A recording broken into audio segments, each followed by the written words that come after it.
Magandang gabi mga tropa. Bumaba kami ni Jasper dito sa likod ng building namin.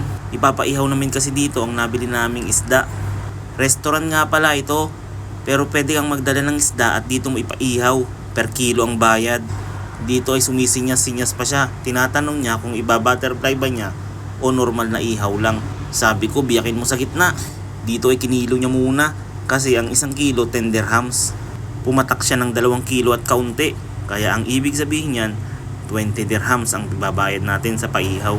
Habang maghihintay kami ng paihaw, pumunta kami dito sa katabing supermarket. As usual, yung paboritong ice cream ni Jasper. 1 dirham, 2 flavor.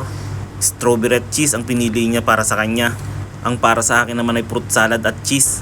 Kakainin muna namin ang ice cream namin para pagkatapos nito pwede na namin balikan ang pinaihaw namin. Sarap naman ang bunso ko. Oh, hindi maintindihan ng mukha 1 dirham lang ang katapat. Pagkatapos nga binalikan na namin ang pinaihaw namin. 30 minutes lang ay luto na. Malapit lang to sa bahay namin, sa likod bahay lang. Lakad lang kami ni Jasper. Yan lang yung bahay namin sa likod ng National. Kung iisipin nyo medyo mahal. Pero kung mag-ihaw ka sa bahay, madami ka pang kalat na ikakalat, bibili ka pa ng uling, magpaparkit ka pa. Nako, ipaihaw ko na lang. Lalo na kung nagmamadali ka. Hindi naman araw-araw, minsan lang naman.